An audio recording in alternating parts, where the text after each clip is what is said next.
muito bem sido o Grêmio também, né? Vai começar isso aí, pessoal. Tá no ar. Posso? Pode. Boa noite a todos e todas. Sejam bem-vindos e bem-vindas a mais um debate da FIT Metal. Eu sou Raimunda Leone, secretária de Finanças da FIT Metal. Este é o segundo debate de um ciclo da FIT Metal, Federação dos Metalúrgicos e Metalúrgica do Brasil.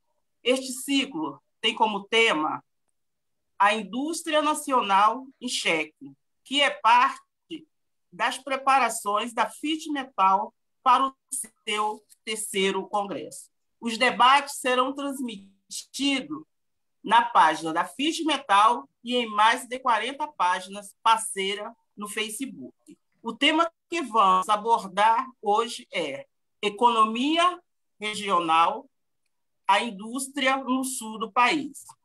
Para este debate, convidamos dois economistas, Davi Fiakov Sobrinho, professor na Faculdade Dom Bosco de Porto Alegre, ex-assessor do Sindicato dos Metalúrgicos de Caxias do Sul e região, e Ricardo Franzoi, supervisor do escritório do DIEESE no Rio Grande do Sul. E para fazer uma saudação, convido neste momento o companheiro Marcelino Rocha, presidente da FIT Metal. Marcelino, com a palavra. Bom, uma boa tarde, noite a todos e todas. Quero agradecer mais uma vez todas as páginas retransmissoras desses ciclos de debates realizados pela FIT Metal, preparatório ao seu terceiro congresso, né, com a plenária a ser realizada agora no mês de maio. Queria saudar aqui a presença do Davi, grande parceiro dos metalúrgicos de todo esse país, né, oriundo aí de Caxias do Sul. Queria cumprimentar o Ricardo também, um prazer tê-lo conosco aqui. Saudar os comandantes Assis Melo, grande dirigente dos sindicatos metalúrgicos de Caxias do Sul, Todson, esse líder lá de Carlos Barbosa, também Rio Grande do Sul, e o nosso companheiro Fernando.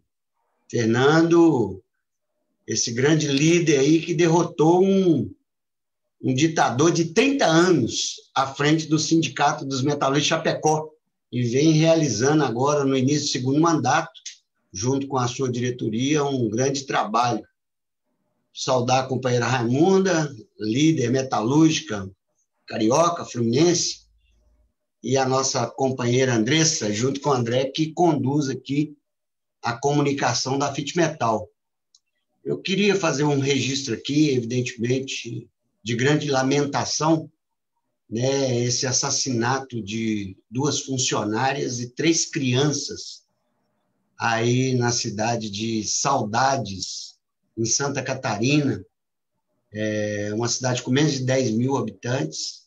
Acredito que não só o país se choca, mas toda a população dessa pequena cidade de Santa Catarina também deve estar vivenciando horrores com esse assassinato. Não importa as razões, um jovem de 18 anos cometeu uma atrocidade dessa num momento tão obscuro que o nosso país atravessa, de aumento de desempregado, 15 milhões, informalidade, precarização do trabalho, a volta da miséria e da fome. Então, a gente tem que fazer esse registro aqui sobre esse lamentável fato ocorrido hoje, em Santa Catarina. Dizer que, para nós da FIT Metal, tem sido um desafio, desde o nosso nascedouro, em 2010, de provocar, de burlar as resistências contra a importância do setor industrial brasileiro, né?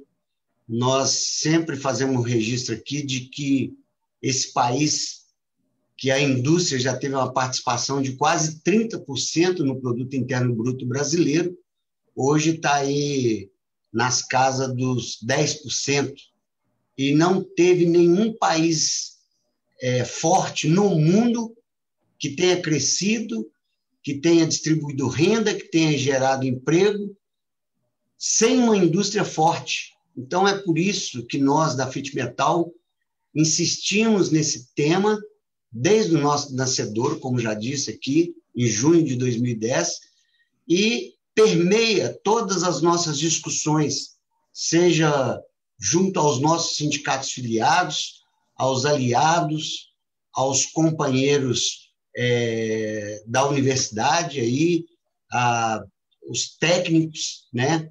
Inclusive, saudar mais uma vez o Diese, que tem participado de todo o ciclo de debates aqui da FIT Metal, e para nós é um enorme prazer hoje discutir a realidade um pouco do sul do país, né? Meados do ano passado, eu vi um dado que chamou muita atenção, fazendo referência das 27 unidades da federação, apenas 2 unidades que o auxílio emergencial não era maior do que o emprego das pessoas, que era Santa Catarina e o Distrito Federal. E o Distrito Federal, a gente sabe as razões em função do serviço público, né? Então, a gente precisa reverter esse quadro. Evidentemente que esse governo não aponta iniciativas nem indicações de saída desse fundo do poço que a indústria brasileira se enfiou.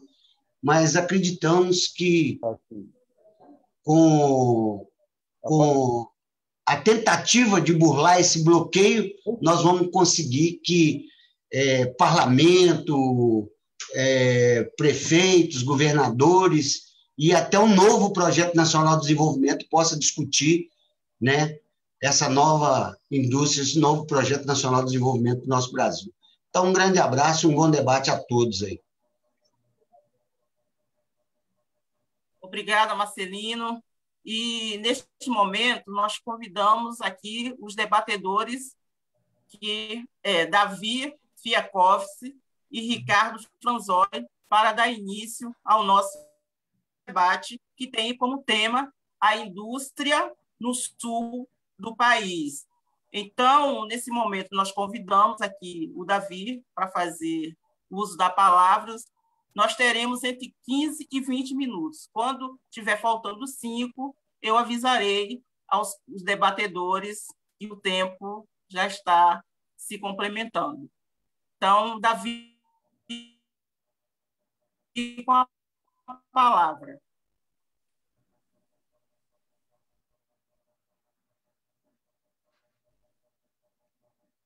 Microfone, Davi.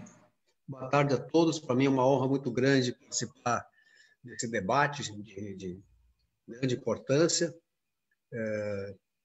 A FIT Metal faz um debate de qualidade em geral, né, e particularmente aqui também, junto com o Ricardo Franzoni, que tem larga trajetória nessa área do Diese, né, do trabalho, do trabalhador. Então, é um tema muito importante, a questão da indústria. Eu vou tentar compartilhar alguma coisa aqui. Vamos lá. Vocês conseguem ver? Sim. Então, pessoal, a primeira coisa é que existe uma correlação entre o crescimento, o desenvolvimento e tem um projeto estratégico. Os países que cresceram no mundo tiveram um projeto estratégico, tá? E todos eles, Estados Unidos, Alemanha, Noruega, China com destaque, mas também Coreia do Sul, Índia, etc. E também tem uma correlação forte entre o desenvolvimento e a valorização do trabalho, tá? Não percam de vista isso. Tem que ter estratégia para ter desenvolvimento e sem desenvolvimento não tem valorização do trabalho, tá? A remuneração dos trabalhadores, suas condições de vida, de trabalho, melhoraram bastante nesse país, exceto os Estados Unidos, quando começou o neoliberalismo e a financiarização nos anos 80. Tá? É uma luta entre o espontâneo e o consciente, ou seja, deixar só para o mercado vai para isso aí, para essa confusão que está hoje. ou consciente que tenta dar uma racionalidade para as coisas. Tá? O próprio Brasil, até os anos 80, teve um crescimento muito forte. Daí em diante, o Brasil se perdeu. Anotem bem isso. O Brasil se perdeu a partir dos anos 80. Tá? Aqui começa o declínio do Brasil, da nossa economia e da nossa população, com uma interrupção feliz pelo Lula Dilma. Tá? O núcleo do desenvolvimento de qualquer país é a indústria, pessoal. Ela que cria meios de tecnologia, que consegue fazer isso se propagar mais nas cadeias produtivas para frente e para trás, e também para outras áreas. Então, a indústria é o motor do desenvolvimento. Então, para ter um PIB crescendo, tem que ter indústria forte. Esse é outro ponto fundamental. O comércio, pessoal, o comércio só vende o que foi produzido em algum lugar. Né? Ele só pode vender aquilo que ele vai levar para as pessoas aquilo ali, mas ele não produz nada. Ou então é na indústria da agricultura, mas a agricultura também só se torna importante pelas coisas que a indústria faz para ela, tá? Que eu não vou explicar agora, mas nenhum país do mundo se desenvolveu só com a agricultura. Tá? Dentro da indústria, está crescendo muito a competitividade, a competição no mundo em torno da chamada indústria 4.0, que é a indústria do futuro. Tá? E para vocês terem uma ideia, os países, seus governos, os estados nacionais, junto com as empresas, as universidades, eles se associam em busca disso. Eu listei aqui vários exemplos, tá? Aqui, no caso dos Estados Unidos, lá em 2011, chamava de manufatura avançada, né? É um órgão do governo com as empresas, com as universidades, ligados diretamente à presidência da República dos Estados Unidos. Tá? Com verbas para isso. A Alemanha, indústria 4.0, 2014, também começou pelas indústrias e o governo ligeirinho veio socorrer com financiamento, com apoio. Né? O Reino Unido também, França, Industrie du Futur, a Coreia do Sul, a Índia e a China, sim, né? A China, China Manufacturing, tá? Que vai até 2025. Então, isso aqui são planos. Então, esse negócio deixar que o mercado resolve, isso é conversa fiada. Nenhum país do mundo importante deixa de atuar de forma coordenada, Estado, empresas e sociedade, universidade, na questão da indústria e da indústria de ponta, especialmente. Tá? Eu vou ler uma coisa aqui do Atiquinho, só para vocês terem uma ideia da intervenção do Estado. Tá? Isso aqui é um cara conservador, por isso que eu vou botar, não sou eu que estou dizendo, tá? Lá do Washington Post, isso aqui é americano. Tá? Eles assim, a crença de que livres mercados, direitos de propriedade, espírito empresarial seriam suficientes para assegurar sucesso é ahistórica e ingênua. Tá? Segundo ele, em 1963, eu estou indo lá para trás, hoje também é assim, tá? Em 1963, na Guerra Fria, o governo dos Estados Unidos gastou mais em ciência e tecnologia do que todo o resto do mundo junto. O governo dos Estados Unidos. Então, não tem esse troço que lá nos Estados Unidos é o setor privado. É muito mais a retórica, a propaganda, do que a realidade. Na verdade, a indústria 4.0 surgiu por causa dessa disputa. Tá? Dos países desenvolvidos estavam perdendo terreno para os países da Ásia, dos BRICS, e aí correram atrás da indústria 4.0 para ver se eles pulavam na frente. Né? Mas aí a China, a Coreia, a Índia não se intimidaram e foram atrás. O Brasil é que ficou meio parado. Tá? Hoje, no mundo, essa disputa 4.0 que está pegando. Essa agressão dos Estados Unidos à Huawei e à China, porque não é uma guerra comercial, é um ataque comercial dos Estados Unidos à China. Eles estão erguendo um muro, não é o muro de Berlim, é o muro de Washington, o muro tecnológico, erguendo para tentar impedir que a tecnologia chegue na China. Eles não vão conseguir, é verdade, mas os chips, por exemplo, né, que os Estados Unidos é especialista nisso, limitando para chegar na China, mas a China está correndo atrás também. Bom, então, como eu falei, o Brasil está sem rumo desde a década de 80. Tá? O mundo inteiro em busca de competitividade, tecnologia, uma disputa muito acentuada. Só que o Brasil, desde ali, vem girando em torno da financiarização, debatendo equilíbrio fiscal, né? uma interrupção razoável ali no tempo do Lula e da Dilma, tá? Embora em algumas áreas não conseguiu interromper muito, tá? Porque a gente vê nos anos 80 foi aquela recessão, hiperinflação, a chamada década perdida, a economia andou muito devagar, pouco mais de 2,5% em média de crescimento anual do PIB. Tá? Nos anos 90, vem Collor e Fernando Henrique e fazem o pacto financeiro. Esse pacto financeiro é o pacto pelo qual o país resolve privilegiar o crescimento da dívida interna, ou seja, como é que o Estado brasileiro financia o setor financeiro, os especuladores, os banqueiros, principalmente. Isso vai ter como consequência outra década perdida, desemprego em massa crônico, privatizações e forte desnacionalização da economia nacional. Tá?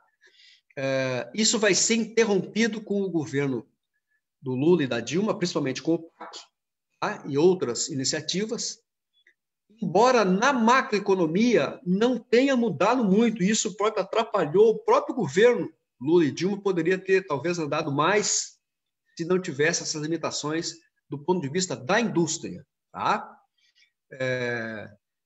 Eu vou repassar aqui, só para vocês terem uma ideia, de 1930 a 80, vou chamar da Era Vargas, teve industrialização acelerada, o maior nível de crescimento da indústria do mundo ocidental, tá? Ou tirando a área, o socialismo soviético, foi aqui no Brasil. Tá? Ele fabricou fabricantes, ou seja, a expressão não é minha, né? Ele construiu o parque industrial de porte e já preparou toda a legislação trabalhista lá naquela época, lá nos anos 30, né, que foi se consolidar com a CLT em 43. Né? Então, não só criou todos os níveis de bens de consumo durável, bens de consumo de massa e bens de capital. Todo esse processo, claro, foi longo, teve diferenças, teve nuances com o segundo governo Getúlio, com o JK e no próprio segundo PND na ditadura. Mas foi uma batalha de décadas que enfrentou o deserto que nós tínhamos de empresas aqui, tá? Enfrentou uma elite latifundiária que pegou em armas para derrubar o Getúlio, tentou golpe em todas as eleições que ela perdeu no país, em todo o século XX, não foi só... não conseguiu em vários, em 64 eles conseguiram, e agora em 16 eles conseguiram. Essa mesma direita, esse mesmo setor arcaico, em aliança com o setor externo, principalmente os Estados Unidos, o capital imperialista.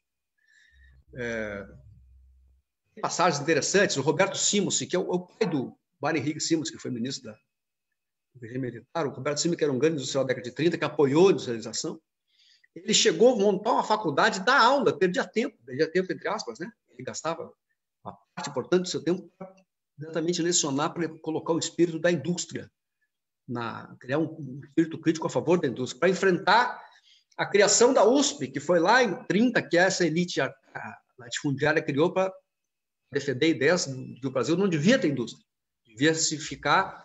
Para que eu vou produzir caro se eu posso importar barato? Ou seja, o Brasil vai continuar a vida inteira importando manufaturados, exportando matérias-primas, né? Uma economia agrária exportadora. Ele criou esses caras todos. Bom, vamos lá. Na década de 90, vou pular isso aqui tudo, tá? Que não vai dar tempo. O governo Bolsonaro, sem dúvida, é o pior de todos. Ele é contra a indústria, ele acha que a indústria só vive de benefício, tá? E que, então, em todos os sentidos, tem atrapalhado a indústria. Inclusive, acabou com o Ministério da Indústria e Comércio. Tá? Esse super ministério do Guedes, que vem do setor financeiro, não por acaso. Tudo se conecta. Né? Ou seja, o pacto financeiro continua mandando. Lá, aquele mesmo pacto dos anos 90 continua mandando. Ele tem um forte viés ideológico contra a indústria. Tá? Ele não precisa a gente inovar. Para que tecnologia? Essa é a cabeça dele. Isso aqui estão dando entre aspas, estações. Tá, pessoal? A economia gaúcha, para quem talvez não conheça, ela é dependente de H2O, de água, de chuva, tá? Aqui não a expressão chuva. Se tem seca, a economia gaúcha vai mal. Por quê? 40% do nosso PIB até até 2019, se não me engano, era vinda do agronegócio. E o agronegócio funciona em torno da agricultura, que funciona se tiver seca, não tem, né? Cai a produção e a gente perde, a economia vai mal, etc. E veja, a própria indústria de transformação no Rio Grande do Sul já caiu bastante, é 13,9% só que ela faz como parte do PIB, tá? Mas boa parte dela é a indústria de alimentação, então tem a ver com agroindústria também, é correlacionado. Tá? Aqui tem um dado da desindustrialização no Rio Grande do Sul. Tá? Ele vem aqui, ó, me deu um branco aqui.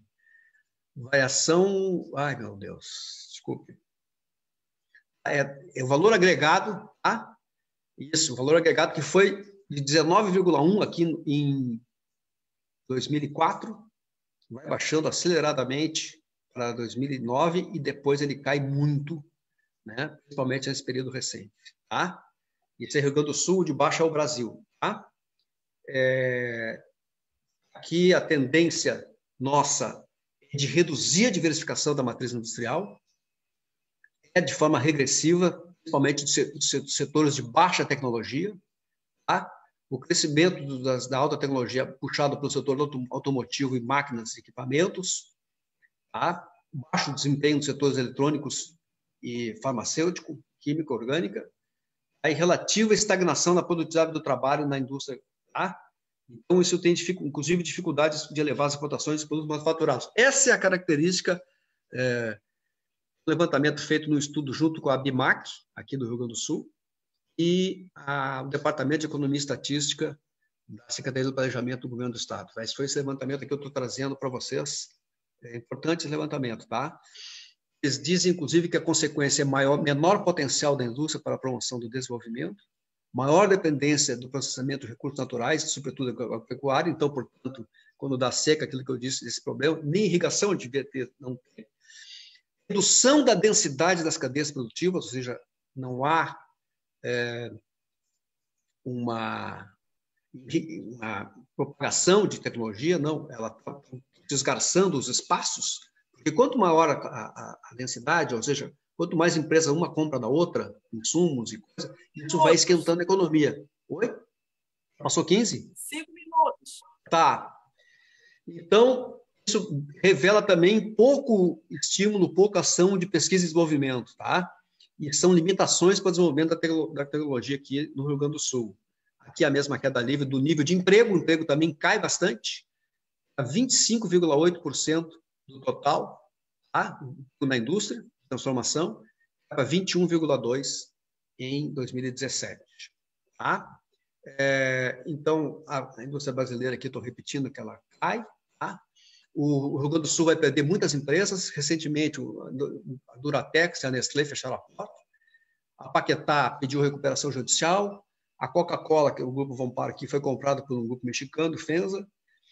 Fechou alguns calçados aqui em Dois Irmãos, e assim sucessivamente, que não quis encher, são várias empresas que estão fechando no Rio Grande do Sul. Tá? Então, esse é cenário de relativa definhamento. Tá? As principais causas na área da inovação e baixo desempenho da inovação, limitações tecnológicas, ou seja, nós temos um nível apenas intermediário nisso, embora tenha havido iniciativas, tá? Então, isso vai dar alguma defasagem tecnológica, a indústria 4.0 vai ter dificuldade para entrar, mas tem havido esforços, tá, pessoal? Tinha um setor, uma associação privada chamada Rede RS, e também o Inova RS, que essa é do governo do Estado, que está tentando desenvolver principalmente nessa área da indústria 4.0. Eu quero me referir especialmente para o setor aqui da Serra, né? Serra e Hortênsias. Então, interessante que as grandes empresas estão se envolvendo, a Marco Polo, Randon, Endene, mas também a Soprano, tá? Então, só que algumas não sabem bem nem por onde começar, tem muita oferta dessa coisa no mercado, tá? E então, eles também sentem que falta qualificação, mas é mais a queixa deles, eu acho que eles não sabem muito o que fazer, entende? Não tem, é uma coisa recente. Mas as pequenas e médias estão perdidas, só pensam no curto prazo, na falta de matéria-prima que está ocorrendo agora, na volta, né, certa retomada relativa, né? A Randon, inclusive, a Randon sim tem avançado bastante, inclusive comprando empresas de tecnologia, comprando empresas de automação. O Marco Polo, mais na área experimental, está fazendo isso, mas está fazendo. Tá? Grandes empresas de móveis, como a Todeskine, também estão fazendo fortes investimentos em tecnologia, Todeskine ali de Bento. Tá? Não falei aqui na Tramontina, que tem feito inovação sem parar, é uma empresa que não parou de crescer, ela cresceu não me lembro de cabeça agora, perto de 39%, 40% o ano passado. Em plena pandemia, a Tramontina cresceu sua produção, tá? Vai muito bem, obrigado, e muito tem a ver com tecnologia, com diversificação, tá? Já tem empresas montando departamento de inovação, isso é uma coisa nova, né? Procurando programas da FINEP, do BNDES, universidades, mas ainda tudo assim, só que falta o quê? Falta coordenação, falta apoio de cima. Eu vou dar um dado para vocês, a China tem hoje 2 milhões de trabalhadores, de técnicos altamente capacitados, que são capazes de identificar a oportunidade, elaborar projeto, executar os projetos de inovação, espalhados exatamente. O Brasil não tem esse tipo de profissional, né? E claro que tem apoio de cima, a interação aqui não, aqui nós somos, até hoje, o aço que chega a Caxias, nas épocas aulas chegava a chegar 70 carretas de aço por dia. Isso é uma ineficiência, poderia muito bem vir de trem. O Assis, quando era deputado, ele tentou várias vezes aproximar ali a ferrovia para trazer essa carga, que é um dos principais custos do setor lá, tá? De grandes empresas, tá? Santa Catarina também teve queda, tá? De 5,9, tá? De 2013 para 2000, eu não estou chegando aqui, 2018. Tá? Então, ele caiu baixando 8,9% de 2000 a 2018. Tá? Então, isso aqui é a participação da indústria no PIB. Então, aqui é a desindustrialização também em Santa Catarina. Tá? Aqui, eu não vou pular rápido, mas aqui também tem uma queda evidente. É só olhar a ponta aqui, ó, quanto está a indústria aqui em 96 e quanto está lá na outra ponta. Tá? E aí vai cair, principalmente a indústria de transformação é a que acaba caindo mais. Tá? Paraná também tem sintomas de desindustrialização. Em 2010 a 2018, tá? Caiu 3,7 pontos percentuais, caindo de 28,2% para 24,5%. E, então, eu digo, o Brasil perdendo, a indústria perdendo cada vez mais, tá? Ficando para trás. Para ter uma ideia, a participação já foi superior a 30% em 86 e hoje está em 11%, talvez menos, tá? Abaixo dos 13,5% do tempo do JK em 56. Mas vejam, naquele momento o Brasil estava se industrializando, ele estava saindo de uma situação agrária. Tá? Ele cresceu muito depois e agora ele retrocedeu. Só que a gente vê economistas tipo Samuel Pessoa, essa turma do financiarismo, já estou concluindo, dizendo que não, o Brasil pode depender só da agricultura, não precisa de indústria. Assim, na cara dura. Isso é uma excrescência teórica e prática, né? Eles vivem num mundo à parte, só a teoria deles que não existe na realidade. Aqui o Beluso diz que o Brasil, vou terminar aqui, não tem elite, tem ricos, primitivos. Não é só o Bolsonaro que está lá. São os empresários bolsonaristas que agora têm um representante no governo. Tá? Eles fizeram essa reforma trabalhista, a maior profunda violação dos direitos e proteções legais do trabalhador brasileiro em toda a história. A precarização hoje é a realidade de muitos milhões que andam de moto, de bicicleta, a falsa promessa de ser o dono do próprio negócio, fica uma jornada sem fim, sem descanso, sem direito a adoecer, não consegue nem pagar, às vezes, as contas da família no fim do mês. Um capitalismo selvagem, atrasado, que os ganhos não serão por produtividade, mas ganho por esmagamento e opressão do trabalhador. Tá? A penúria, nós estamos voltando para o capitalismo selvagem lá da primeira Revolução Industrial. Então, isso só vislumbra um país de dificuldade, e eu vou concluir dizendo o seguinte: o futuro está na mão dos trabalhadores, especialmente da indústria. A cada dia que passa, mais gente começa a se dar conta, vai vendo que não, as promessas não estão se acontecendo, que as tais reformas não geraram nada, só problema. Falou o Marcelino hoje, tem 14 milhões de desempregados, se for considerar o sentido amplo, está perto de 30 milhões. Tá? E os sindicatos, a FIT Metal, vocês têm um papel fundamental, vocês estão fazendo história, sim. O Assis fala muito lá dos sindicatos de Caxias, e eu estou copiando isso dele. Vocês estão fazendo história, estão fazendo essa resistência, que é muito importante para a sociedade inteira brasileira, a resistência que estão fazendo. Tá? Eu digo assim, eu ouso dizer que a defesa da indústria depende mais de vocês, dos trabalhadores, do que da maioria dos empresários, que está virado, uma boa parte deles, em coisas financeiras, aplicação e etc. E pensando só, uns nem moram no Brasil, tá? Mas isso tudo só vai funcionar com uma nova correlação de forças. Nós não ainda forte isso, mas precisa ter muita amplitude, habilidade com os diversos setores econômicos, sociais e políticos. Principalmente hoje, precisa derrotar o Bolsonaro. O governo Bolsonaro é o principal entrave aos trabalhadores, à economia nacional, à indústria. Então, era isso por enquanto. Obrigado pela atenção até agora. Tinha outras coisas, mas eu acho que, como eu já passei do tempo, vou ficar por aqui. Obrigado pela atenção. Obrigada, Davi, pelo excelente debate. Pena que o tempo é curto, mas em uma outra oportunidade nós vamos aproveitar, debater melhor. O pessoal está pedindo para depois você disponibilizar esse material aí para poder o pessoal ter acesso. Depois a gente vê uma forma para poder as pessoas que estão solicitando terem acesso. Imediatamente eu passo a palavra para o Ricardo Franzoi. Ricardo, com a palavra. Agora já anoiteceu, boa noite. E muito obrigado aí pelo convite, né, da FIT Metal. A metade aqui das pessoas eu conheço, a outra metade não. E eu acho que é fundamental esse debate que vocês estão promovendo, por conta de que o Brasil, e aí começando um pouco no final da conversa do Davi, o Brasil virou, eu acho que o último representante do neoliberalismo, né? Porque até os Estados Unidos hoje, com esse plano Biden, deixou esses caras aí, tipo Samuel Pessoa, sem discurso, né? A conversa deles agora é o seguinte: não, tudo bem, lá nos Estados Unidos dá para fazer isso, mas aqui não. Quer dizer, o Estado intervindo.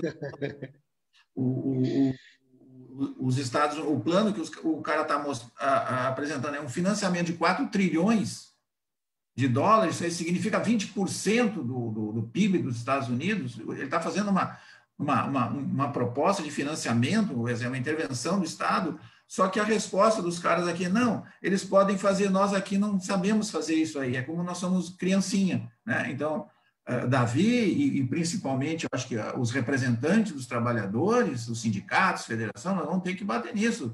Ou seja, o Brasil vai virar o último país correto, né? A China está errada, a Coreia do Sul está errada, a Europa está errada, os Estados Unidos estão errados, é só nós que estamos certos, né?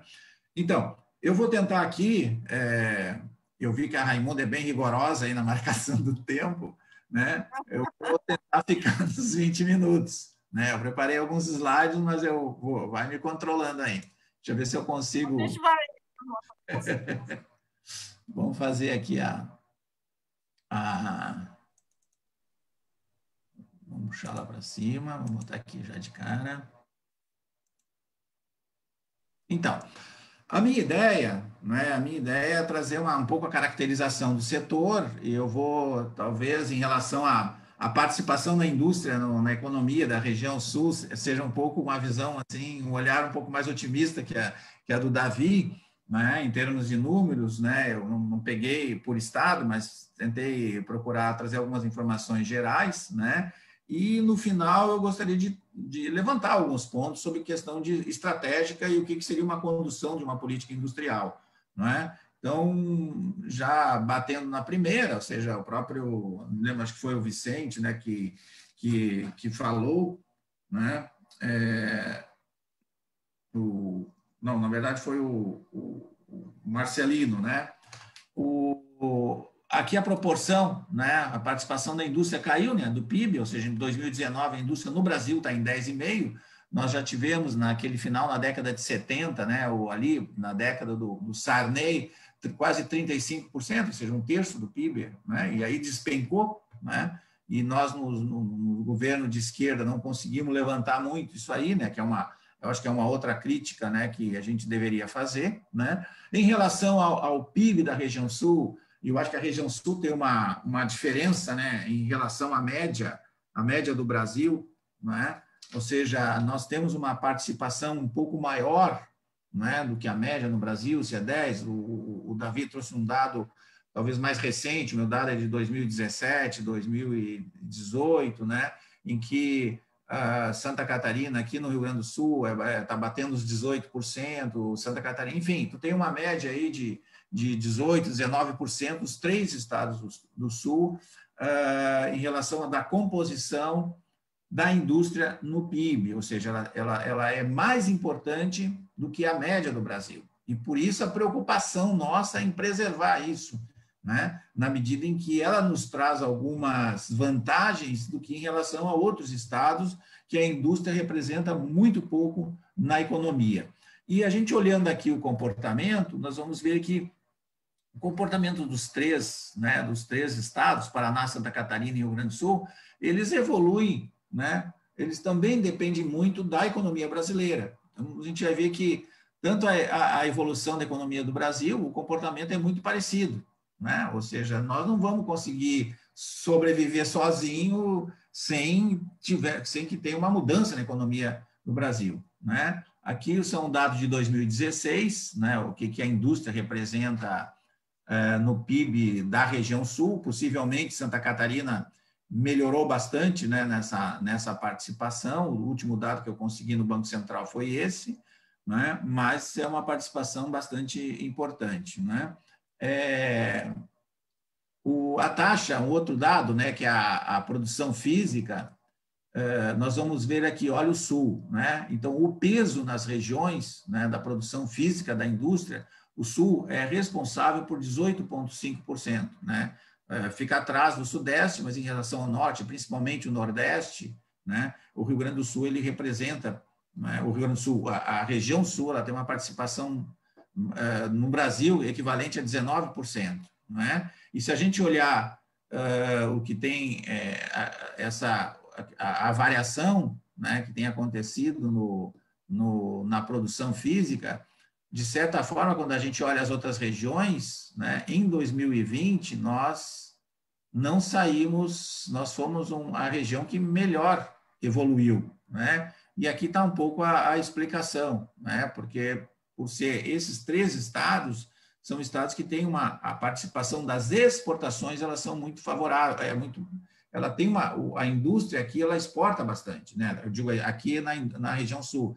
E isso, com essa variação do câmbio que teve, acabou favorecendo, né, essa saída de mercadorias e aumentou, e por isso, de certa forma, a indústria ela evoluiu melhor do que no resto do país. Ou seja, é importante, então, a importância da indústria, no peso do PIB, e também se essa indústria está voltada para a exportação, porque voltada para a exportação, ela disputa no mercado internacional e se obriga a nós sermos competitivos, ou seja, a avançar e investir naquilo que o Davi acabou de falar, que é a importância, que é a tecnologia e novos processos aí para poder competir com o resto do mundo, não é? Isso que fez a China, né? Depois a gente pode, se tiver tempo, até conversar um pouquinho sobre isso, né? A China, essa grande briga que está havendo, que os Estados Unidos essa mudança do Biden em relação ao investimento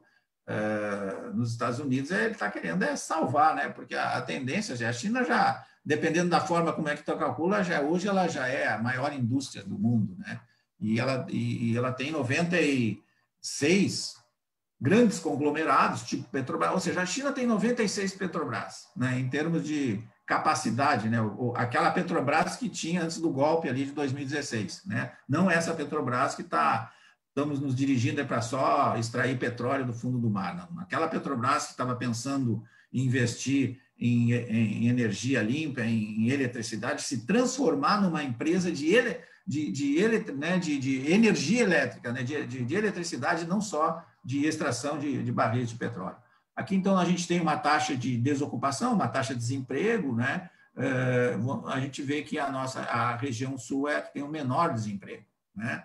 Possivelmente porque tu tem uma indústria que tem um peso maior e o emprego na indústria ele é mais permanente por conta da qualificação que é necessária para trabalhar numa indústria, né? Então, essa indústria na região sul, já falei, né? Ela tem um peso maior no PIB que no Brasil, ela é intensiva em mão de obra, porque tu tem determinados setores que ocupam muito mão de obra,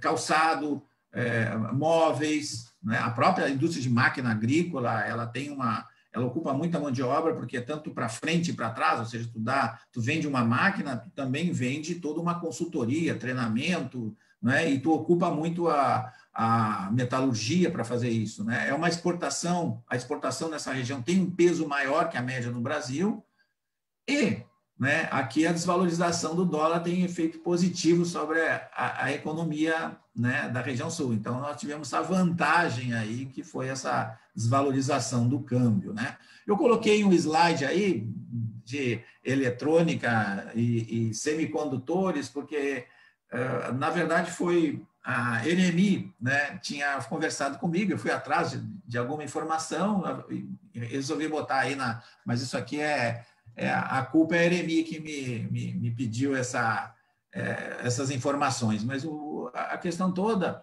é essa automação industrial e, principalmente, né, essa questão de componentes eletrônicos são fundamentais, né? E nós tivemos aí um problema sério. O Brasil, no mundo, tem 7 ou 8 fábricas, né, desses componentes condutores elétricos, e nós tínhamos aqui a CEITEC, e o governo federal não está nem privatizando, ele está fechando a fábrica. É um negócio totalmente absurdo isso. Ou seja, enquanto os outros países investiram nesses componentes, né, o governo brasileiro está fechando, ou seja, porque não está dando importância numa indústria que é estratégica, né, para crescimento. Bom, tendências, né, tendências mundiais, ou seja, que vão bater, que estão batendo no Brasil, que talvez demore um pouco ainda, mas, né, existe um declínio forte da civilização do petróleo, ou seja, nós vamos mudar, né, ou seja, a energia elétrica, né, ela é muito mais a tendência, né, de se apostar, e nós temos pouquíssimas indústrias que estão jogando peso nisso, né. A maior delas é aí de Santa Catarina, que é a WEG, né? A WEG é uma indústria que está realmente investindo forte nessa parte de eletrificação. A questão da sustentabilidade também é outra, né? Ou seja, o mundo mudou, existe pressão para que as indústrias fabriquem coisas de uma forma mais sustentável, né? Essa forte alteração de tecnologias, ou seja, se nós não investirmos em tecnologia, nós vamos ficar fora, né, completamente. Claro, não é todo mundo, ou seja, vai a WEG, vai ter meia dúzia de empresas aqui no Brasil que vão sobreviver, mas é isso, nós não vamos ficar na mesa, nós não vamos comer, nós vamos ficar lá na mesa da cozinha, né, não vamos participar do centro, né, do principal produção industrial, né, e o Brasil, a tendência é ficar como um país periférico, né. Talvez, né, não sei se isso vai acontecer, uma coisa que se diz é que a armadilha da renda média, ou seja, nós conseguimos uma determinada renda da população sem alcançar o desenvolvimento tecnológico. E isso aí vai fazer com que as pessoas, né, tu tem essa renda média, ou seja, para quem está nessa renda média, está bom, é um status quo, não precisa mudar em nada, né? E tu tem toda uma teoria que, né, para dizer o seguinte, não, o Brasil, nós vamos avançar, não precisa indústria, vamos, assim tá bom, é o status quo, né? Então, esse é um perigo que a gente sofre, além desse governo que praticamente só está... Na verdade, o governo só veio, a parte econômica, né, o ministro da Economia só veio para privatizar, né? Bom, estratégia de desenvolvimento econômico, né? Nós temos que proteger o Estado da crise, né, global. Se funciona, a indústria ajuda, né, a nos proteger de crises econômicas globais, porque ela acaba tendo uma outra estrutura, né? Nós temos que voltar, né, induzir a formação de estruturas produtivas, né, voltadas para novas tecnologias, biocombustível e etanol, né, ou seja, é uma forma de se aproveitar, ou seja, transformar a soja em biocombustível, não exportar soja para engordar, né, animais no exterior, né. Semicondutores é importantíssimo, infelizmente nós estamos perdendo a Cientec, né, a única empresa no Brasil que tem investimento e que poderia concorrer, né, ajudar a indústria a concorrer. Investir nesse complexo industrial da saúde, medicamentos, né? Ou seja, nós estamos vendo aí com a crise, né? A gente tem vacina, nós temos 20 e tantos laboratórios, né, para fazer vacina para vacinar gado, mas temos só 2 para vacinar as pessoas, né? E a agricultura familiar como uma alternativa de que nós precisamos realmente investir nessa agricultura, porque é a forma de equilibrar, né, com produtos orgânicos, ou enfim, produtos, né, e combater a grande produção de soja, o grande avanço que a soja está fazendo, que praticamente acabando com os produtos que são carentes aí para a mesa do trabalhador, né? A taxa de câmbio, né? Esse aqui nos favoreceu, mas é um risco, né? Ou seja, hoje nós temos que, com essa taxa de câmbio alta, assim, ela acaba favorecendo a proteger um pouco a indústria nacional, mas se houver uma valorização do real, nós vamos perder esse mecanismo. Então, isso aqui é um fator de risco. O outro fator de risco é um pouco também que o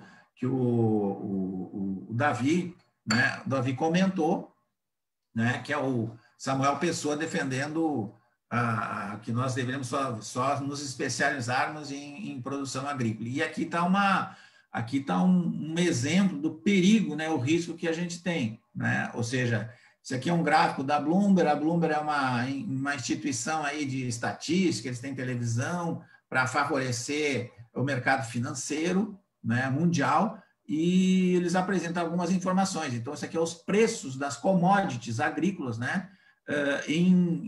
O spot aqui na verdade, é um preço à vista, ou seja, não é mercado futuro, e olha o crescimento que teve em 2020, e agora em abril deu um outro salto, né? Então, justamente o interessante, né, isso aqui, o grande problema é que está favorecendo a agroindústria aqui no Brasil, ou seja, tu vai concentrar mais renda e vai dar para esse setor mais importância do que ele merece, né? Isso praticamente acaba anulando a tendência é reforçar, né, essa história de dizer, não, vamos nos especializar em somente bens agrícolas e exportação. Outra informação interessante desse gráfico é saber por que teve esse crescimento desses preços dessas commodities. Justamente o estímulo que veio do avanço da vacinação e a consequente retomada da economia em países como China e Estados Unidos. Ou seja, a vacinação fez com que essas economias, principalmente a China, que já retomou já há tempo, e começou a indústria a produzir, e favoreceu né, que são grandes importadores aí desses produtos brasileiros, né? Essa, então, foi o último slide, e consegui fazer aqui perto dos 20 minutos, e aí deixar aberto para depois novas questões. Muito obrigado. Obrigada, Davi. Você foi preciso no tempo. Eu já ia aqui te avisar, mas você foi bem preciso aí no tempo. Franzói, não Davi. Então, companheiros, nós agora vamos, em seguida,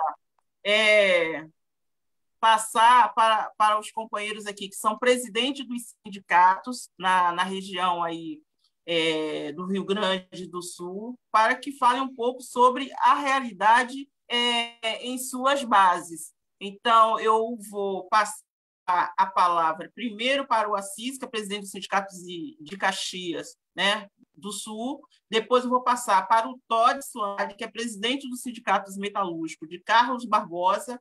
E depois o Fernando Oliveira, presidente dos Metalúrgicos de Chapecó. Então, companheiros, e depois a gente retorna, né, a palavra para os expositores, o Davi e o Ricardo. Então, são 5 minutos aí de exposição, de fala aí para o Assis, o Tódice e o Fernando. Assis Melo com a palavra. Primeiro, boa noite a todos e a todas. Os palestrantes aqui, o Davi, o Ricardo, né? os companheiros aí que nos colocam aí o apoio, a Andressa, o próprio André, né? Dizer que vejo aqui também na nossa tela aqui o nosso grande líder sindical lá de Santos, né? Nosso companheiro Uriel. Obrigado, Uriel, por a presença aí. Vi que a tecnologia ajuda a gente a se aproximar, embora bem distantes, né? Eu sei que a luta nossa é longa, né? Nosso companheiro Aurino também da Bahia está por aí, o Wallace e tal. Então, todos aqueles que nos assistem aqui na nossa rede, pelos nossos Facebook, né? Pelas nossas páginas aí da sindical, né? Apenas também dizer aqui que lá se eu não estou enganado, em Santarém, no Pará, parece que chegou aqui uma notícia que uns madeireiros encurralaram os dirigentes sindicais num sindicato, né? Mais uma vez, tu vê o atraso de uma visão. Isso aí não dá nem de chamar de elite, de bandido mesmo, né? Tentando sufocar aqueles que resistem e lutam em defesa dos interesses não só dos trabalhadores, mas da nação brasileira. Eu acho, companheiros, que discutir, mais do que discutir o papel da indústria, é discutir que tipo de Brasil nós queremos, né? Eu não sou profeta, né? Mas disse lá, Franzói, ainda na tribuna da Câmara, quando da discussão aí das reformas, tanto a reforma trabalhista e a reforma da Previdência, que o Brasil poderia se tornar um país de miseráveis, né? E do tipo que a economia está indo, nós damos passos largos para para esse sentimento que eu tenho e vou vendo, infelizmente, né? Porque um país onde o salário não é valorizado, onde a renda dos trabalhadores, aqueles que têm emprego, ela é dos maiores arroxos já vistos, né? Uma indústria que perde espaço, não se desenvolve, não agrega valor nos produtos, isso se torna cada vez uma nação cada vez mais dependente, mais, né, baseada exclusivamente, talvez, na jogatina, no cassino, sei lá o que nós viramos aqui enquanto nação, né? Porque somos uma nação completamente desorientada do ponto de vista de ter uma condução para algum lugar para buscar um bem-estar da população, né? Não há esse compromisso, né? Não há uma política que diga, nós precisamos proteger a nação brasileira e proteger seu povo. Não há esse interesse do governo e, portanto, nós vivemos à mercê, quase como se diz aí, de um Deus nos acuda, ou, né, o salve-se quem puder, né? Tem quase gente mesmo, uns diziam aí, indo para Cuba. Tem uns que não vão ter condições de ir, né? Então, o que eu quero dizer, assim, para não perder aqui o foco da discussão, né? Nós vivemos numa região aqui que ela tem uma característica de uma indústria forte, né? Nós temos aqui, especialmente na área do transporte, empresas que nós podemos dizer empresas internacionais, né? Falo aqui de Grupo Randon, de Grupo Marco Polo, né? Grupo Tramontina, né? Então, são aglomerados importantes do ponto de vista da geração de emprego e de produção de produtos aqui que andam no mundo todo. Então, nós podemos dizer que aqui tem essa indústria, né? Embora nós sabemos que é uma indústria ainda, muito no meu entendimento, ainda baseada artesanalmente ainda, né? Muita coisa, mas claro que há essa contradição aqui de que há pontos também de desenvolvimento, né? de tecnologia, né? Nós temos aqui agora mesmo, né? Pouco tempo aqui, a Rondon desenvolve aqui um caminhão, né? que conserva a energia, né? O gera energia, né?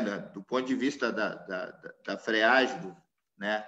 Ao frear, o motor ele gera energia. Então é um desenvolvimento próprio aqui de Caxias, né? Então isso é uma questão importante, isso e outras questões mais ainda também, né? Agora, também, por outro lado, nós temos visto que tem crescido aqui na região, especialmente em Caxias, os aglomerados do comércio, né? Aqui os atacadão aqui têm tomado conta, tem uns 3 ou 4 aqui, e os caras montando mais umas 2 ou 3, né, lojas aqui de comércio. Agora mesmo vem o Sun Club, talvez aí o próprio Davi, o próprio Ricardo conhece, que é a empresa aí que comprou o Big, né? Comprou o Big no Brasil todo, né? E vem com uma outra proposta de comércio, de venda. Vai ser uma venda por associado, só compra nesse mercado aqui que eles vão montar e vão abrir agora em julho aqui em Caxias, só quem for sócio.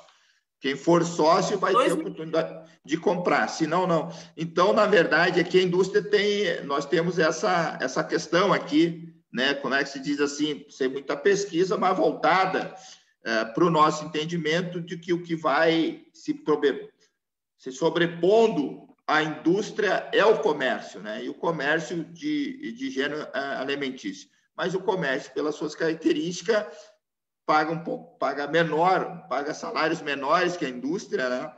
E claro que isso vai dificultando também, até porque, né, nos preocupa sim, porque vários atacadões aqui na cidade, né?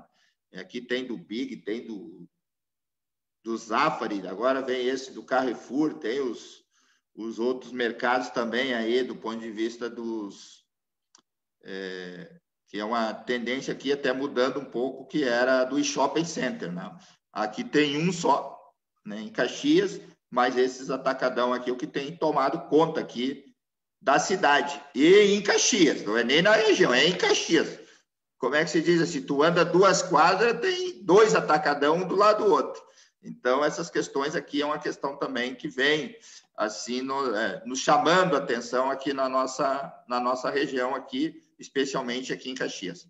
Da minha parte era isso, agradecer para poder ficar no tempo, que eu sei que a Raimunda está ali me cuidando direto. Isso aqui é marcação na paleta mesmo. Mas obrigado aí pela oportunidade, saudar mais uma vez aí a Fit Metal por um excelente debate e agradecer mais uma vez a grande exposição aí, tanto do Davi como do Ricardo. Nos ajuda bastante aí a nós ir compreendendo um pouco mais o nosso papel aqui também. Obrigadão aí a todos. Obrigada, Cis. Mas você sabe que a metodologia das lives é assim, né? O tempo é bem curto. Não, é isso aí mesmo. Agora eu vou passar a palavra para o Todson. Todson, com a palavra. 5 minutos, hein? Tem uma tolerânciazinha aí de uns 2 minutos. Tá ok. Boa tarde, Raimunda. Boa tarde a todos, né, que se manifestaram, os companheiros, ao Assis, ao Marcelino, aos convidados, né, o Franzóia, o Davi. Quero pegar aqui um pouco o gancho do Assis, né, porque a gente é muito próximo. O Carlos Barbosa foi uma base de Caxias do Sul até 2008, né? E depois, nesse período, a gente fez um processo de desmembramento devido à característica local, né, as condições da nossa cidade, onde tem um segmento importante do setor metal mecânico, que é principalmente o Grupo Tramontina, que hoje emprega aqui na cidade por volta de 5 mil metalúrgicos, ou seja, mais de 80% da base aqui do sindicato é ligado ao Grupo da Tramontina, com 4 unidades fabris. E a gente aqui vai um pouco na contramão do que tem acontecido no Brasil. E Carlos Barbosa, o Davi, que nos presta assessoria também, ele costuma dizer que Carlos Barbosa é um case de sucesso para ser estudado, e é um pouco do que eu imagino o que a própria FIT Metal defendemos no conjunto, né, de federação para o país, que é o fortalecimento da indústria, e hoje a gente tem uma indústria muito forte aqui em Carlos Barbosa. Na contramão do país, tem feito contratações nesse momento de crise, exporta para 120 países, né? Tem, como falei, por volta de 5.000 trabalhadores, onde esses trabalhadores têm acordos de PPRs, né? Tem salários em dia. Mesmo em momentos muito difíceis, a empresa, se não contratou, não demitiu em massa, ou seja, e é uma empresa nacional, uma empresa de empresários nacionais que investe muito em tecnologia. Então, digamos assim, claro que a gente tem problemas, claro que precisa melhorar e muito ainda, né? O sindicato vem acompanhando todo esse processo de evolução e é um resultado que, digamos assim, eu entendo que poderia ser até melhor estudado, digamos, em termos de como referência nesse aspecto, né? Então, hoje, Carlos Barbosa vai um pouco bem na contramão do que tem acontecido no país, porque esse resultado, infelizmente, depende apenas do movimento da empresa, porque apoio do governo ou um projeto de governo a gente não percebe que tem, né? O que existe hoje é, digamos assim, cada grupo empresarial, né? E os palestrantes, os convidados podem falar melhor do que eu, né? Convidar a questão de empresas, né, movimentos, sindicatos, patronais, federações, tentando buscar alternativas, porque um projeto nacional de desenvolvimento, fortalecimento nacional da indústria, isso não existe no Brasil. Isso a gente já sabe há muito tempo, né? A federação tem feito um esforço há anos tentando unificar em torno desse projeto. Infelizmente, com esse governo que a gente tem, foi muito bem pautado pelo Davi e pelo Franzói, é um governo de privatização, é um governo que deixa a indústria nacional de lado, né? É um governo que não cuida muito do câmbio, não está nem aí interessado, então, né, a gente percebe o que tem acontecido, né, no país e dificulta muito a vida dos trabalhadores. Então, da nossa parte aqui, o que eu teria para comentar da nossa contribuição, hoje, Carlos Barbosa, nesse aspecto, né, graças a um movimento forte empresarial, também tem uma empresa na qual eu sou funcionário, que é a Irving, que os proprietários Stanley Black & Decker, tem uma unidade em Uberaba, em Minas Gerais. Essa empresa também é uma empresa de 400 funcionários aqui e hoje ela também conseguiu manter o número de trabalhadores e, digamos assim, complementa a nossa base aqui, na qual, principalmente Carlos Barbosa, né? Ela, hoje, em termos de trabalhadores, por volta de 35% da mão de obra ativa em Carlos Barbosa vem do setor metal mecânico. Então, a gente, digamos assim, se porventura esse segmento vai mal, certamente a cidade como um todo vai mal. E os números de Carlos Barbosa é uma das melhores cidades no IDESE, né, muitos anos seguidos. Eu acredito muito que é nessa relação, né, o trabalhador, desenvolvimento, fortalecimento da indústria. E esse é um resultado positivo que, quem sabe, um dia a gente pode ter num país como um todo, desde que tenha um projeto voltado nesse segmento da indústria nacional. Obrigado pela oportunidade, viu? Obrigada, Todson. Agora eu passo a palavra para o Fernando, de Chapecó, presidente do Sindicato dos Metalúrgicos de Chapecó. Fernando, com a palavra. Sobrou tempo do Todd, isso aí? Dá para mim? Pode falar, Fernando. Então, primeiro uma boa noite a todos aí. Já quero começar parabenizando aí a FIT Metal, né, pelo ciclo do debate e o terceiro congresso, que vai sair, né, Marcelino? Sai, né? Então, tá. A Andressa, né, também, a Raimunda. E um grande abraço aí. Na verdade, assim, ó, fui contemplado nas intervenções, mas vale a pena aí. Aquele abraço aí, um agradecimento especial para o professor Davi também, o Ricardo Franzói, né? E a todos vocês aí que estão nos acompanhando, o Assis, o Todson, o Wallace nos bastidores, né? Temos também ali a Andressa, o André, estão todos nos bastidores aí, mas vale o nosso cumprimento para todos vocês. Aquele abraço e obrigado por nos oportunizar esses debates, né? E também não quero deixar esquecer de dizer assim, ó, mandar um grande abraço e uma grande parabenização para os nossos todos os sindicatos, os sindicalistas de todo o Brasil, né, que estão empenhados numa luta, força aí para, juntamente com as suas federações, para que a gente consiga fazer um trabalho bacana e uma representatividade melhor ainda, né? Então, aquele abraço a todos os sindicalistas, em especial a todos os trabalhadores, né? Já que passamos aí, sem muito ter o que comemorar, mas passamos há pouco tempo aí pelo Dia do Trabalhador, então deixar aquele abraço para todos os trabalhadores e também um abraço especial aí para todos os nossos diretores do time Chapecó aqui, que sempre estão nos prestigiando e nos acompanhando, não só Chapecó, mas toda a nossa região, tá? Teria bastante coisa para falar, vou ser meio rapidão assim, porque tem bastantinha coisa para falar, né? Tem alguns aí que não me conhecem, então para quem não me conhece sabe que...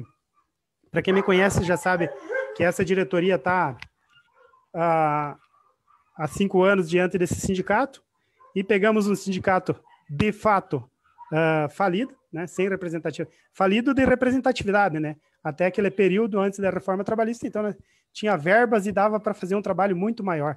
Mas, infelizmente, não tínhamos os diretores adequados. E hoje a gente já consegue fazer esse trabalho com a representatividade bacana na base. Esse é o nosso mote, nós sempre estamos na estrada, junto com os trabalhadores, tentando eu, o Dinei, Fabiane, os demais diretores aí, vocês me desculpem que eu não vou falar todos, porque senão eu acabo esquecendo alguns, né, e fica meio chato.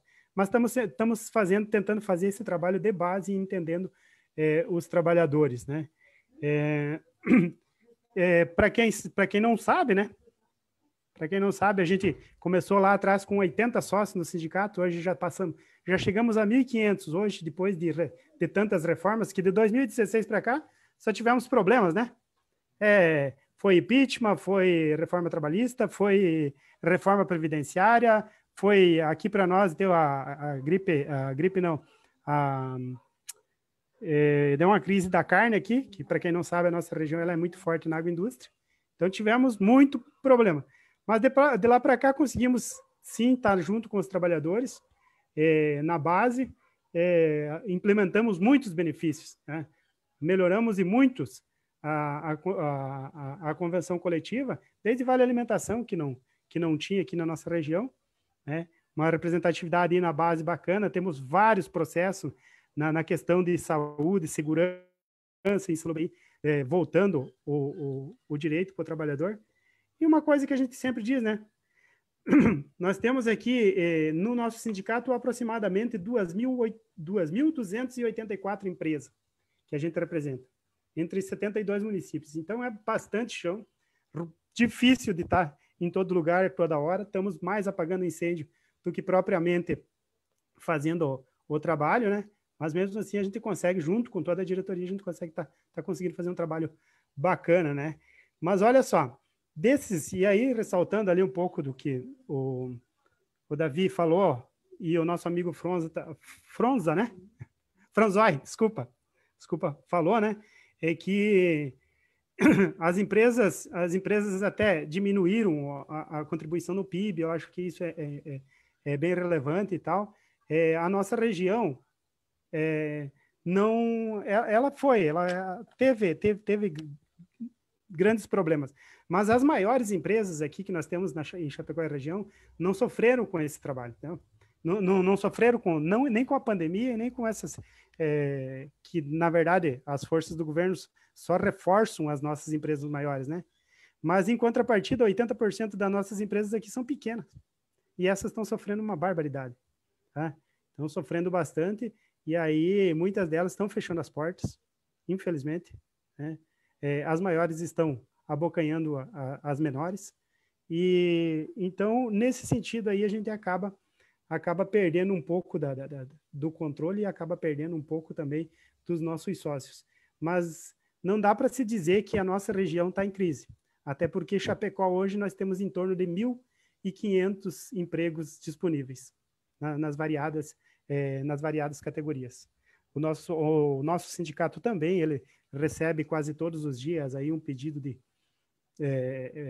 uma disponibilização de vagas de trabalho, né? Obviamente que não para o nosso setor ele requer um pouco mais de qualificação e não tem jeito, né? Tem que ter. E pensando nesse sentido aí, a gente tentou na última convenção coletiva tentar valorizar um pouquinho mais os trabalhadores e tentamos aí, conseguimos dar uma melhorada no salário normativo da categoria. Além dos 6,22 que a gente conseguiu repor, a gente conseguiu aumentar o nosso salário normativo até 120, o ano passado, em 2020, até 120 dias era 1.394 e até 120 dias e após os 120 dias ia para 1.506.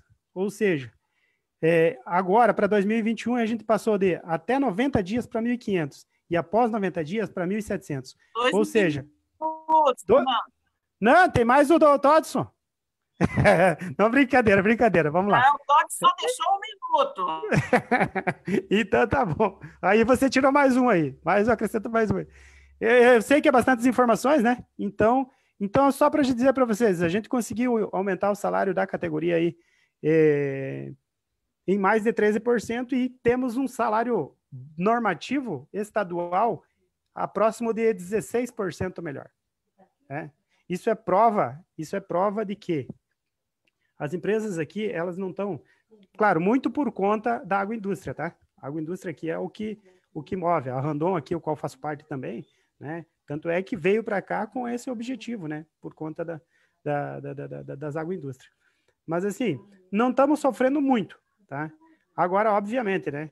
É que temos empregos, temos alguns salários, mas o poder aquisitivo da nossa região, o custo de vida se elevou muito. Então, leva uma decadência aí, leva um problema para os trabalhadores. Embora nós conseguimos elevar um pouquinho mais, né? Mas, no geral, aqui em Chapecó, a média de salário das outras categorias aí é em torno de 1.300, né? Então, 1.300, aí você tira os encargos aí, vai te sobrar mil reais. Quem tem que pagar um aluguel, pagar uma prestação de carro, que todo mundo tem, já viu, né? Então, não estamos sofrendo muito aqui, voltando aqui para a economia, e eu acho assim, ó, com a ajuda do professor David aí, a gente também, Davi, a gente conseguiu implementar, né, na nossa categoria, conseguiu implementar em média aí 422 milhões na economia de Chapecó e da região. Né? E o professor Davi aí conseguiu nos auxiliar e nós estávamos... muitas vezes os trabalhadores não fazem essa conta, mas a gente fez essa conta e fez um boletim e está entregando para o trabalhador para ver que na somatória de todos os reajustes, isso conta e conta muito, né? Principalmente para a economia. Então, a importância do sindicato, de vocês, cada um aí que está de nós sindicalistas, eu acho que ela é muito importante. E essa é uma conta que a gente tem que estar levando em consideração, né, Assis? Quanto de economia a gente gera nos municípios de base aí. Não é só o aumento. Mas a nossa representatividade, eu sempre digo aqui para todos, tá? Ela está na porta da fábrica, ela está no chão de fábrica, conversando com o trabalhador, levando os benefícios. É importantíssimo, eu sempre digo isso, tá? O sindicato ele é muito importante levar benefício, a saúde assistencial, né, as reposições, a convenção coletiva. Mas o mais importante que eu deixo para vocês aqui. Concluindo, mais importante, né? Eu acho que é a representatividade do trabalhador, falar a língua do trabalhador junto com ele. Essa é a forma que nós temos de fazer com que reverta essa situação que nós temos no Brasil. Certo? Isso só vai ser possível se nós estiver de 1 a 1, conversando na porta da fábrica e trazendo... já concluo, tá? 30 segundos. Tá? Trazendo o trabalhador, digamos assim, fazendo alguma coisa assim, uma parceria para trazer um trabalhador, 2 trabalhadores. Nós fizemos reuniões aqui com mais de 100 trabalhadores. Conseguimos 2 sócios. Então, ele é muito pequeno, mas nós temos que levar essa força adiante. Beleza? Obrigado, Raimunda. Desculpa estourar o tempo aí, mas depois com o Marcelino, o Davi, o Franzói aí, o Assis, me ensinaram a falar. Estou quase que nem um papagaio. Aquele abraço a todos. Muito obrigado. Obrigada, Fernando. Bem, companheiros, agora eu vou passar a palavra para os expositores, para que faça as suas considerações finais. Vou passar a palavra nesse momento para o companheiro Davi.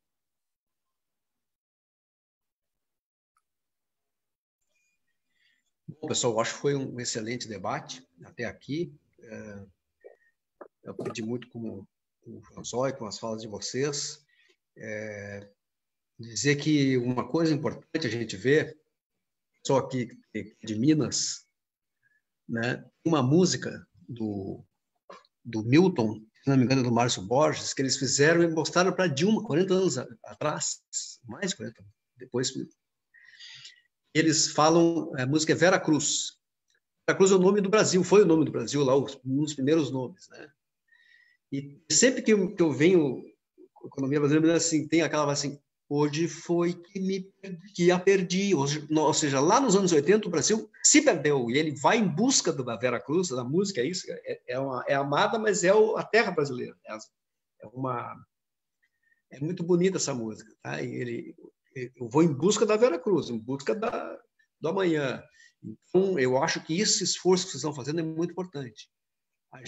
Eu queria registrar um estudo que foi feito, eu peguei muito de passagem, que mostra também uma correlação forte no Brasil entre os períodos em que teve valorização do trabalho, coincidiu com períodos em que teve crescimento econômico e democracia. Nos períodos do Getúlio, teve crescimento econômico, do Getúlio, JK, companhia, né? No tempo do Dutra, era meio complicado para o trabalhador, teve queda do salário real. Né? Nos anos 70, teve crescimento econômico, mas como o regime militar teve arroxo de salário, teve queda de 50% do valor do salário, mais ou menos na década. Não sei se eu posso estar dizendo precisões aqui, estou na frente do François, eu tenho que me cuidar. Mas, aproximadamente, estou falando de maneira assim, geral, grosseira. Né? Então, assim, é importante isso. Depois da Constituinte de 88, os salários vinham subindo. Né? Então, nós verificamos exatamente esse processo de desmonte junto com o processo de perda econômica. E para registrar também, por exemplo, disso, o concreto ali, por exemplo, Caxias ali, o comércio, né, que falou Assis, essa rede, o Sam's Club do Sam. Né? Sabe quem é o Sam, né? É o Sam Walton, é o dono do Walmart nos Estados Unidos, no mundo. Então, é o clube do Sam, do dono do Walmart. Portanto, vai ser importante estar no clube dele, dos grandão. Isso é uma conversa para atrair cliente, né? Associado, que não sei o que, não sei o que, não sei o que. Essa rede Walmart, inclusive, que nos Estados Unidos tem uma prática antissindical, eles demitem quem é sindicalizado, eles proíbem contratar trabalhador sindicalizado, a não ser que eles não notem, não fiquem sabendo. Então, é uma empresa... Esse comércio, não pensa que é só o dono da van, né? Não é só aquele papagaio. Né? Isso tem história no planeta. Né? O setor do comércio também é a base do fascismo na França, na Europa em geral. Né? O setor do comércio, porque não está nem aí para a economia, o povo quer vender e o resto se ralha, não tem projeto de país. Mas é importante, assim, só para...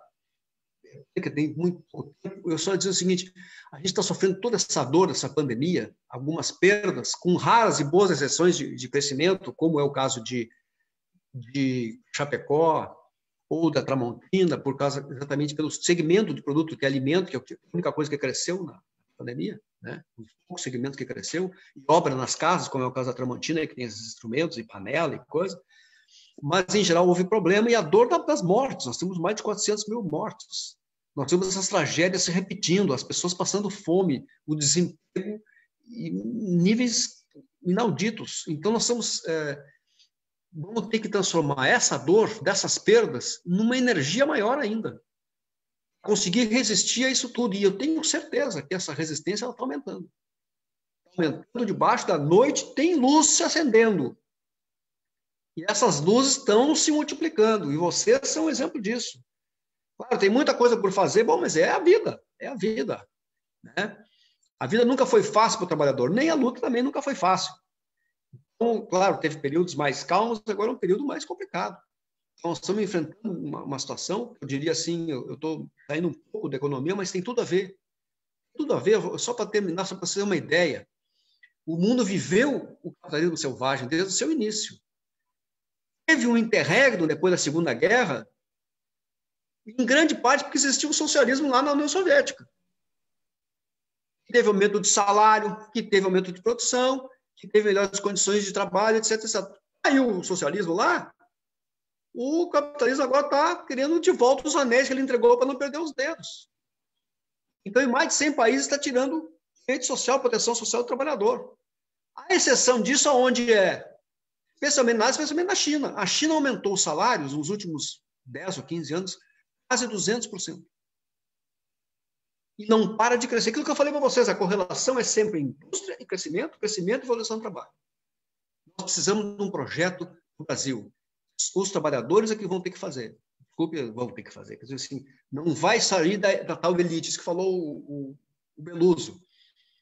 Isso não dá para chamar de elite, essa elite que vai lá jantar com o Bolsonaro, porque é jantar íntimo, não é institucional. Institucional, tu te relaciona com o governador, com o presidente. Não, é jantar apoio político. E lá tinham figuras, e mais de um jantar desses. Então, esses empresários aí, esses são os bolsonaristas. E é esse tipo de público que terminando, enfrentando. Não é fácil, né? É uma parada dura, mas eles também não estão com essa bola toda. Eles fazem, acontece, e eles só estão atrapalhando a própria economia. Essa nossa burguesia que está fazendo isso, ela vai ser jantada pelas maiores no caminho se ela não tiver projeto de desenvolvimento. Aliás, o que as nações do mundo inteiro mais querem é desenvolvimento e paz. E a soberania do país para poder fazer isso, para poder ter algum lugar de democracia, algum bem-estar para a sua população. Vocês estão certos, fazendo esforço grande, eu reconheço, aplaudo e conte comigo porque é possível também ajudar aí também, na minha maneira, que é mais na teoria aqui. Mas vamos lá. Obrigado. Obrigada, Davi. Agora eu passo a palavra para o Ricardo Panzoi. Ricardo, com a palavra para fazer suas considerações finais. Muito bem, né? Eu vou só, talvez, fazer alguns comentários, né, do que foi falado aqui, né, principalmente pelo Assis, pelo Todson e o Fernando. Em relação ao Davi, eu até vou dizer assim, Davi, nós economistas, eu acho que nós somos o grande problema dessas crises. É verdade. Porque o Fernando eu fiquei preocupado com essa coisa do Fernando, ficar nos ouvindo. É que, na verdade, os economistas viraram contadores, né? Ficam fazendo continha, se aumentar um pouquinho o salário aqui, vai dar uma crise financeira no Estado. Quer dizer, nós ficamos disputando emprego com o contador, né? E não se pensa mais na questão social, né? Não se tem dúvida sobre isso. Basta ver o que os caras estão... Olha a pressão, né? E aí... qual é a preocupação, né? O Todson falou da questão do Estado, né, em relação às empresas, né? Se tu olhar a Fiergues, o que faz? A Fiergues, eles estão lá enchendo o saco na Assembleia para privatizar. Somos a favor da privatização, somos a favor do teto de gastos, né? E aí um pouco, né, Assis, a coisa do salário, quer dizer, é um tiro no próprio pé, quer dizer, o Marx já ensinou isso, né, lá 19, ou seja, o Ford, né? Bom, eu produzo coisa e tenho. Para que eu vou vender isso? Como é que o Marx falava?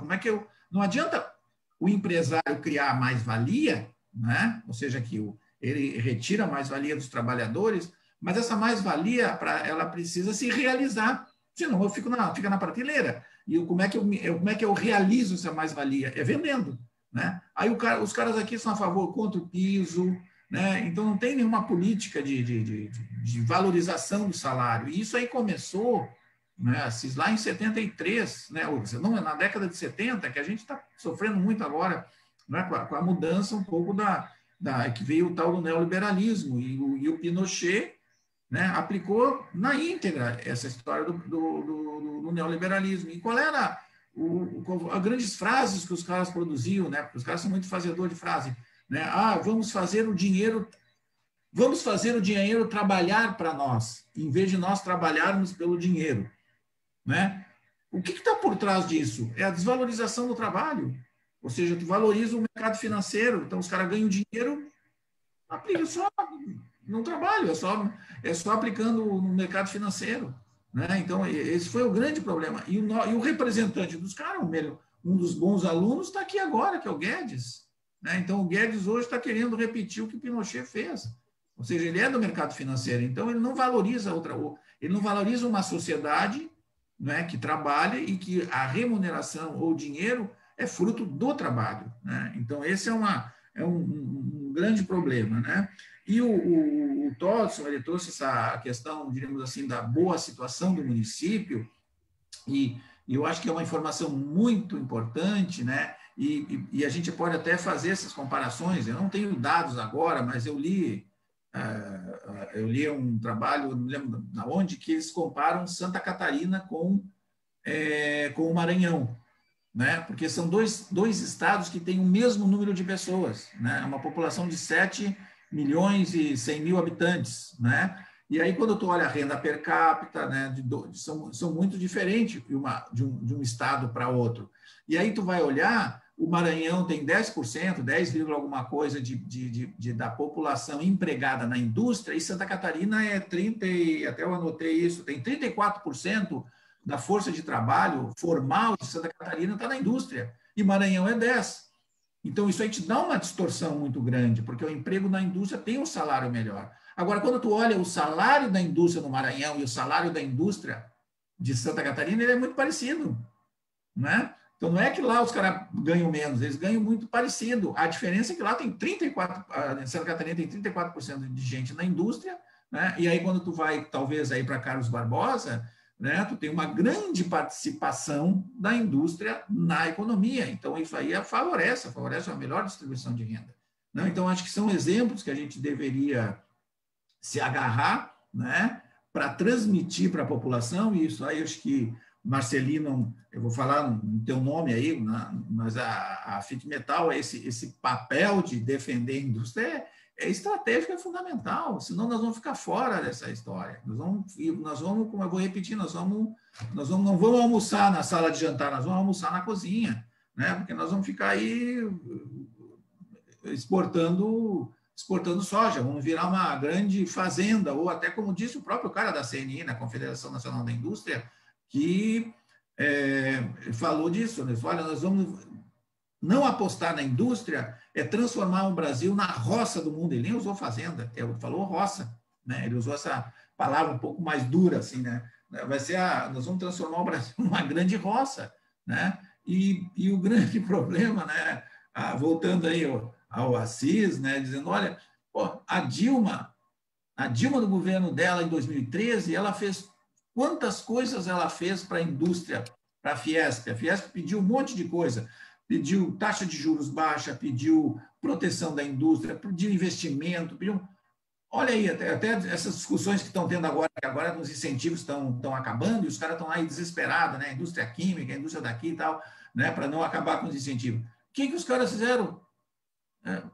Né? Pegaram e botaram um pato amarelo. Então, essa mentalidade dessa indústria brasileira é uma coisa completamente ultrapassada. Ou seja, tu dá recursos para os caras. Hoje, o que eles representam? O que fazem? Botar um pato, né? Um pato amarelo, né? E aí, como o Davi falou, né? A questão da China, né? Que era um país que na década de 80 nós estávamos aí, a participação da indústria do Brasil no mundo era maior que a participação da China, e hoje a China já passou os Estados Unidos. Por quê? Porque tem tem conglomerados, e conglomerados que, na direção das empresas, tem os caras lá são do Partido Comunista, não é assim o negócio, é privado, não. É privado, mas tem um membro do Partido Comunista dentro desses grandes conglomerados, que controlam e que pensam, né, a economia a partir de um planejamento. Hoje, enfim, a China já passou os Estados Unidos e a grande briga é que os caras estão tentando.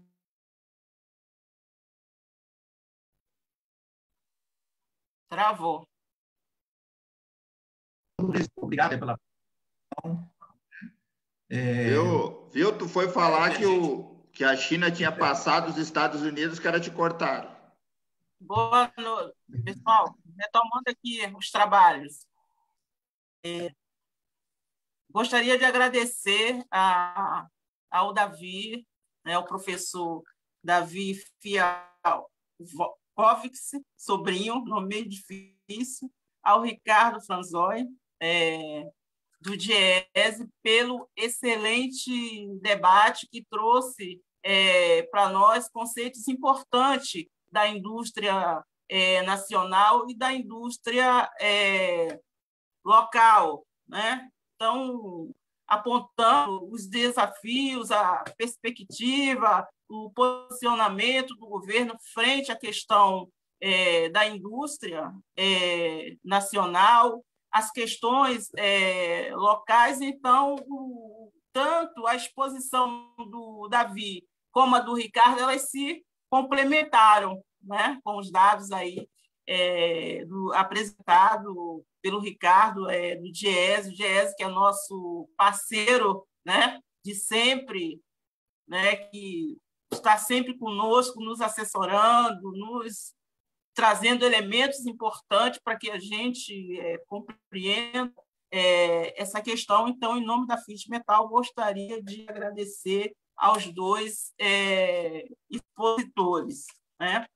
E também lembrar que na semana que vem, na próxima terça-feira, dia 11, nós iremos dar continuidade a esse ciclo de debate, né, que é o terceiro ciclo de debate da FIT Metal, com o tema A Indústria Nacional em Xeque. E na próxima semana, o tema, né, que vai ser debatido aonde vai o setor de eletroeletrônico. Então, nós vamos fazer um debate pontuando a questão do setor de eletroeletrônica. E gostaria de agradecer a todos e todas, né, que assistiram a esse debate pela página da FIT Metal e as mais de 40 páginas parceiras no Facebook. E também... Olha a hora, Raimunda. E também lembrar, né, que a FIT Metal e os sindicatos de base se solidarizam nesse momento com os mais de 400 mil mortos que nós temos no país em função da Covid-19, né, um verdadeiro genocídio que está havendo no nosso país, milhares e milhares de pessoas mortas. Então, nosso respeito e nossa solidariedade com todos os familiares desses mortos, né, que perderam aí, as pessoas que perderam seus entes queridos. Nós perdemos amigos, perdemos vizinhos, perdemos familiares. Acho que cada um de nós aqui conhecemos alguém que faleceu em função da Covid-19, e dizer que nós continuaremos a luta em defesa da vida e preservação dos direitos dos trabalhadores e trabalhadoras nesse momento. Então, e vacina já para todos. Essa é a nossa luta. E no combate também à fome, porque a pandemia também revelou grandes desigualdades e a nossa população, a grande maioria, o nosso povo pobre, está passando fome. Então, esse é um compromisso nosso da FIT Metal e dos nossos sindicatos de base. Obrigada a todos e todas.